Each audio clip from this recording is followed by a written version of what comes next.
Bismillahirrahmanirrahim. Assalamualaikum warahmatullahi wabarakatuh. Alhamdulillahirabbil alamin wassalatu wassalamu ala asrofil anbiya'i wal mursalin sayyidina wa nabiyina Muhammadin wa ala alihi washabbihi wa barik wasallim ajmain.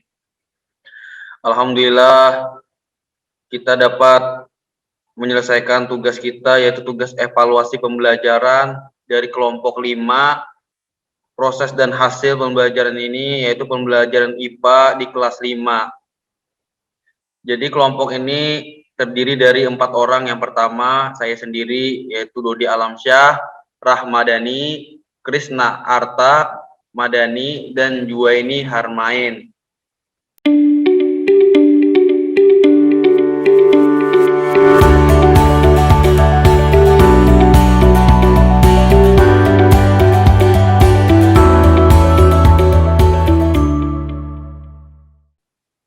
Baik, materi yang akan kami bahas. Yang pertama ada bab 1 pendahuluan yang terdiri dari latar belakang, tujuan dan manfaat, prosedur pelaksanaan. Dan adapun di bab 2 dasar teori ada pengertian evaluasi, ada pengukuran dan penilaian, dan ada juga tes hasil belajar evaluasi. Dan yang ketiga ada juga di bab 3 uji coba butir soal. Ada di situ menjelaskan mengenai tempat dan waktu uji coba, subjek dan objek uji coba, dan juga teknik pengumpulan data. Di bab 4 analisis butir soal. Analisis butir soal terdiri dari analisis tingkat kesukaran, daya pembeda, validitas, reliabilitas, dan analisis efektivitas diktator. Dan adapun latar belakang dari evaluasi. Jadi peranan evaluasi di sini di dalam dunia pendidikan berkembang dan sesuai dengan perkembangan pendidikan itu sendiri, berabad-abad pendidikan mempunyai fungsi selektif untuk menjaring siswa yang mampu mencapai pendidikan tinggi. Populasi orang yang terdidik membentuk suatu piramida, jumlah terbanyak pada tingkatan yang paling rendah, makin tinggi tingkatnya makin sedikit pula jumlahnya. Dan pada jenjang yang paling tinggi hanya berbeda saja yang mampu sampai di sana. Seleksi dilakukan melalui proses evaluasi berbentuk ujian. Dengan demikian dalam situasi pendidikan seperti itu, evaluasi terutama berfungsi untuk memilah siswa antara yang mampu dan yang tidak mampu, antara yang pintar dan kurang. Peranan evaluasi di dalam pendidikan berkembang bersama dan sesuai dengan perkembangan pendidikan itu sendiri. Baik, selanjutnya adapun tujuan dan manfaat dari evaluasi. Tujuan dari kegiatan evaluasi yaitu uji coba soal tes mata pelajaran IPA adalah sebagai berikut. Yang pertama, untuk memenuhi tugas mata kuliah evaluasi hasil pembelajaran IPA. Yang kedua, untuk mengidentifikasi soal-soal yang baik, kurang baik, dan soal yang tidak baik. Dengan analisa soal dapat diperoleh informasi tentang baik atau tidaknya sebuah soal dan petunjuk untuk mengadakan perbaikan. Yang ketiga, untuk mengidentifikasi taraf kesukaran soal-soal sehingga seleksi soal-soal dapat dilakukan dengan bentuk akhir tes. Yang keempat, untuk mengidentifikasi daya pembeda soal. Yang kelima, untuk menentukan banyaknya soal untuk masing-masing bagian tes dan keseluruhan bentuk akhir soal. Dan adapun prosedur pelaksanaannya. Prosedur pelaksanaannya dalam kegiatan uji coba soal tes IPA ini adalah sebagai berikut. Yang pertama, membuat kisi-kisi soal. Membuat serta menyusun soal, melakukan uji coba, menganalisa hasil uji coba, mengambil kesimpulan terhadap hasil analisa, menyusun laporan uji coba. Baik, selanjutnya akan Lanjutkan oleh Saudara Arta di bab 2 mengenai pengertian evaluasi, pengukuran, dan penilaian. Waktu dan tempat kami persilahkan.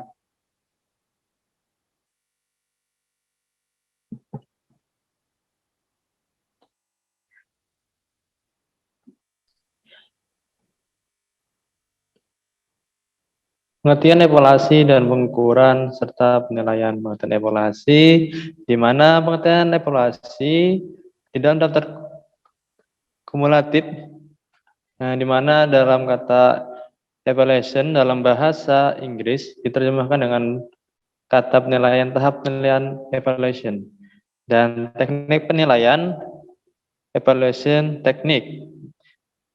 Dan juga dalam bahasa Arab itu evaluation itu adalah al-takdir, di mana dalam bahasa Indonesia berarti penilaian, akar katanya adalah value. Dan demikian bisa secara harfiah bahwa evaluasi pendidikan dapat diartikan sebagai penilaian dalam bidang pendidikan mengenai hal-hal yang berkaitan dengan kegiatan pendidikan. Selanjutnya ada pengukuran. Pengukuran adalah suatu proses pemberian angka-angka dalam pengambilan keputusan dan menentukan sesuatu yang diukurkan berdasarkan kriteria untuk mencapai tujuan akhir proses pembelajaran, dan data yang diperoleh dari hasil pengukuran dapat memberikan informasi mengenai siswa-siswa yang telah berhasil mengerjakan tugas-tugas belajarnya dengan baik, dan juga siswa yang masih belum berhasil nantinya diberikan kegiatan remedial. Penilaian diartikan sebagai suatu proses menentukan nilai dari suatu objek dengan menggunakan kriteria tertentu, yang dimana ciri utama itu bahwa penilaian menentukan nilai, judgment, dan juga suatu kriteria dalam menentukan atau menetapkan keberhasilan penilaian. Lanjut. Tes hasil belajar evaluasi menurut Sudimo pada tahun 1995 bahwa tes ialah yang dapat digunakan atau prosedur yang perlu ditempuh dalam rangka pengukuran dan penilaian dalam bidang pendidikan yang berbentuk memberikan tugas atau perintah-perintah sehingga dapat menghasilkan nilai yang mengembangkan tingkah laku serta dan prestasi serta dan nilai dibandingkan dengan nilai standar tentu. Bisa bentuknya itu tes objektif, yang dimana tes objek ialah disusun sembilan rupa yang disediakan alternatif, yang dimana terdiri dari beberapa macam bentuk. Ada tes bentuk salah, true false, ada tes pilihan ganda, multi choice, dan tes menjodohkan, matching, tes analisa, hubungan relationship. Lanjut.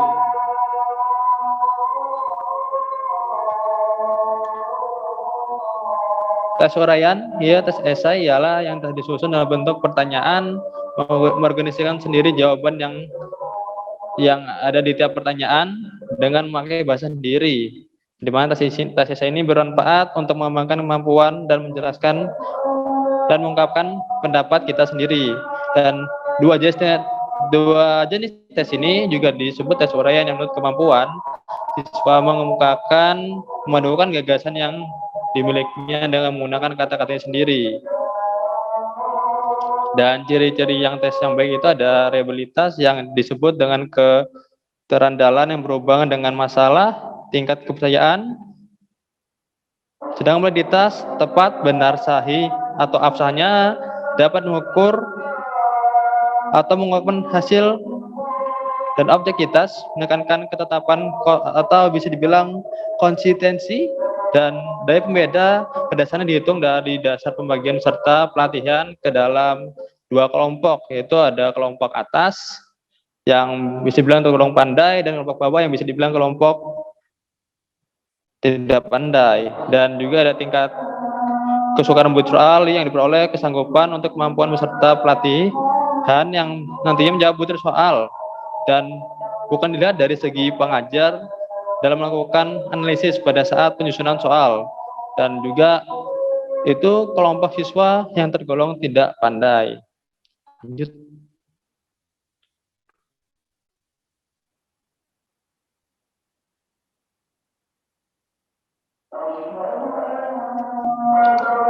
Ya, Baik, selanjutnya akan dilanjutkan oleh saudara Tuhan. Waktu dan tempat dipersilakan.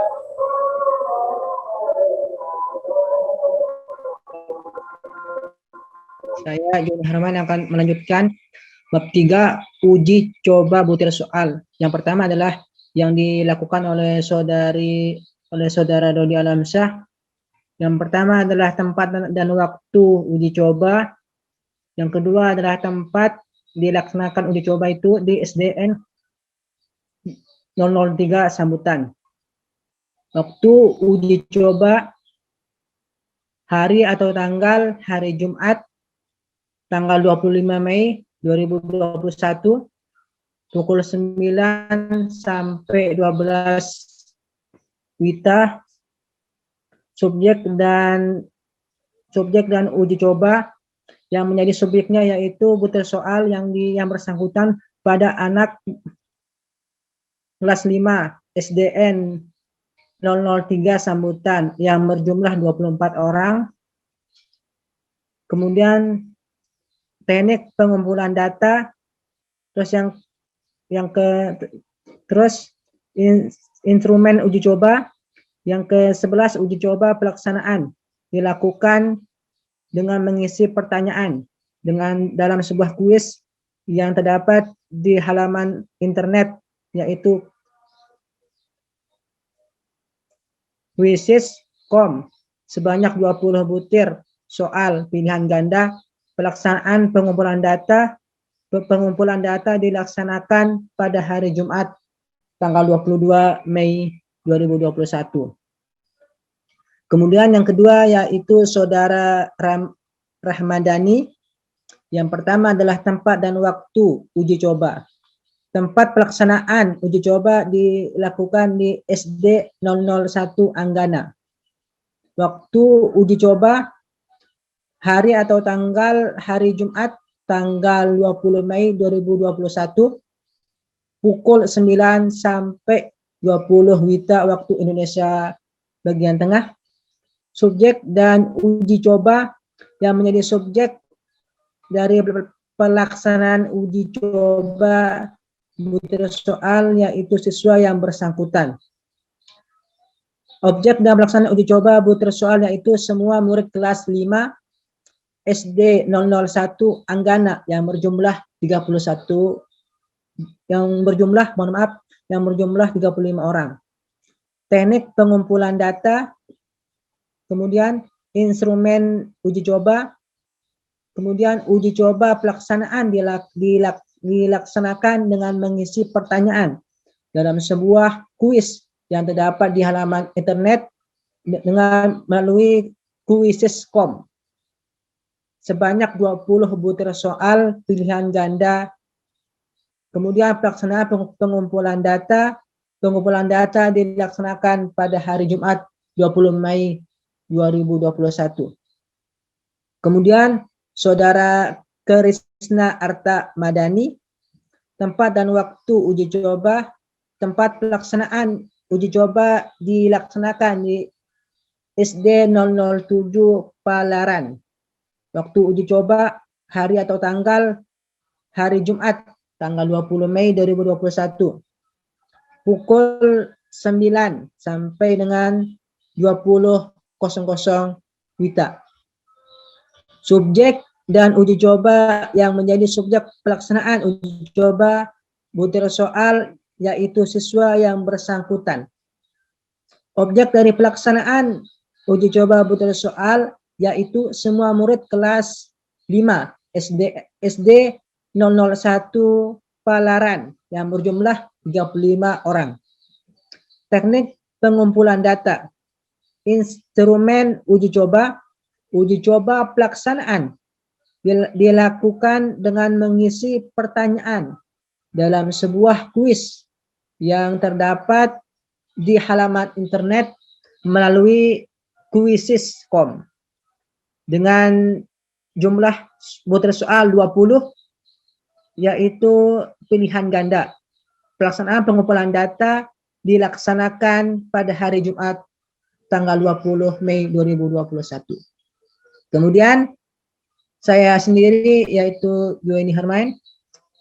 Tempat dan waktu uji coba, tempat pelaksanaan uji coba butir soal dilaksanakan di SDN 027 Pasir. Waktu uji coba dilaksanakan hari atau tanggal hari Jumat tanggal 25 Mei tahun 2021.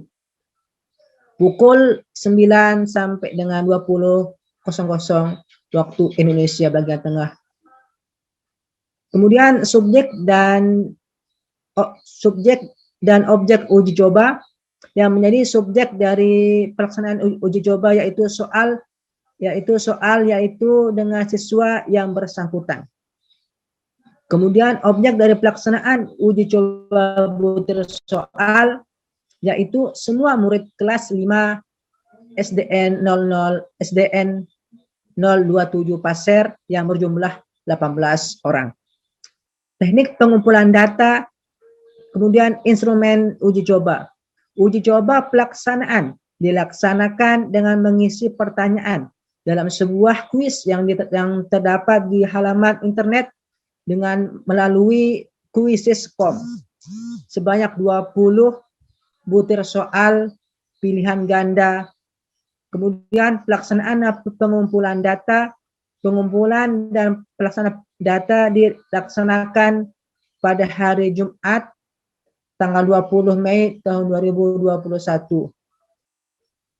Itulah tadi hasil uji coba dari kelompok kami yang terdiri dari Rahmadani, Trisna, Artamadani, saya sendiri Joni Herman dan Dodi Alamsyah.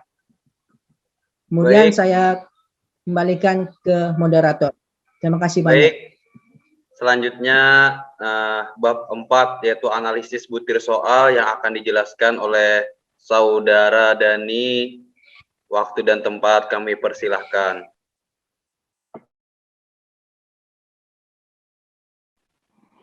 Ya, selanjutnya bab 4 yaitu analisis butir soal. Di sini ada analisis tingkat kesukaran yaitu P sama dengan B bagi N. Keterangannya P itu tingkat kesukaran, sedangkan B itu adalah jumlah peserta tes yang menjawab benar. Yang N itu adalah jumlah peserta tes. Di sini ada P dan kriteria. P tadi itu tingkatan kesukaran, sedangkan kriterianya itu termasuk mudah, sedang, atau sulit. Yang di tingkat kesukaran itu ada P kurang, P lebih 0,75, terus 0,25, kurang lebih 0,75 itu sedang. Yang tadi P itu lebih 0,75 itu mudah, yang P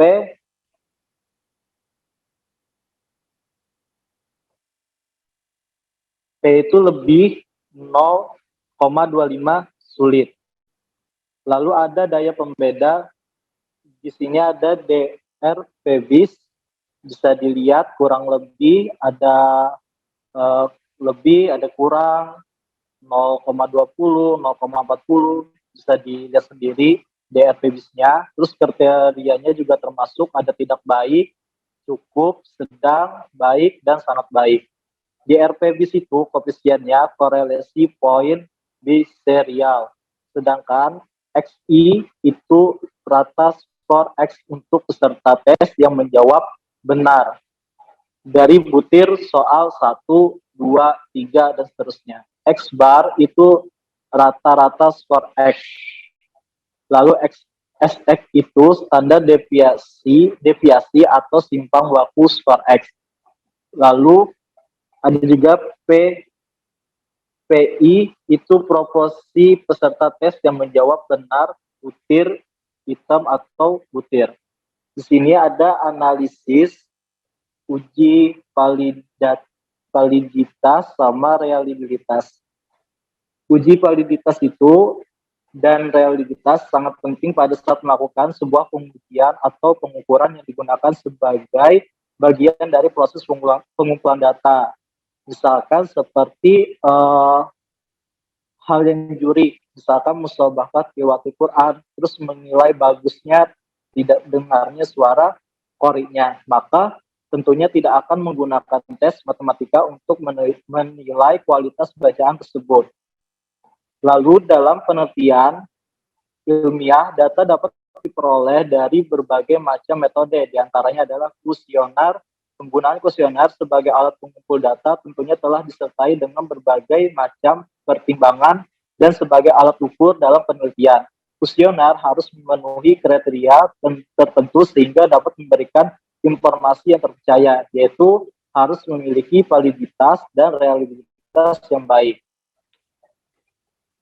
Di sini ada definisi tentang uji validitas. Yang pertama, validitas digunakan untuk menguji sejauh mana ketepatan atau kebenaran suatu instrumen sebagai alat ukur variabel penelitian. Jika alat ukur valid atau benar, maka hasil pengukuran pun pasti akan benar. Atau dengan kata lain, validitas berbicara tentang bagaimana suatu alat ukur yang digunakan memang telah mengukur apa yang ingin diukur. Secara umum, merancang sendiri instrumen pengukuran berupa pertanyaan yang berhubungan dengan persepsi responden. Item-item pertanyaan tersebut disusun berdasarkan kriteria yang diambil dari teori sehingga dapat menghasilkan instrumen yang benar dan rasional. Lalu ada uji reliabilitas, adalah suatu pengujian yang berorientasi pada derajat stabilitas, konsistensi, daya prediksi, dan akurasi. Uji ini dilakukan untuk melihat kesesuaian nilai dari sebuah kuesioner yang dikerjakan oleh seorang responden pada kesempatan atau waktu yang berbeda dan dengan kuesioner yang sama.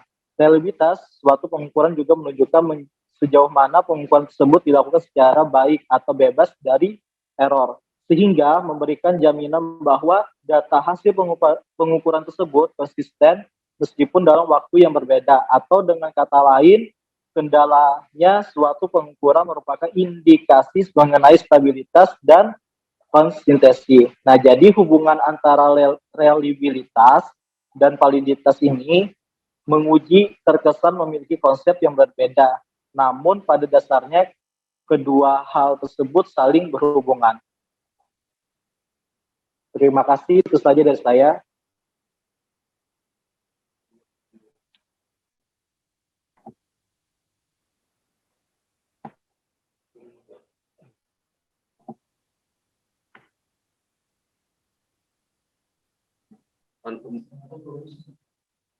Alhamdulillah, terima kasih. Semoga pertemuan kita membahas mengenai materi ini mendapatkan keberkahan dari Allah Subhanahu wa taala. Kurang lebihnya mohon maaf. Wabillahi taufiq wal hidayah. Wassalamualaikum warahmatullahi wabarakatuh.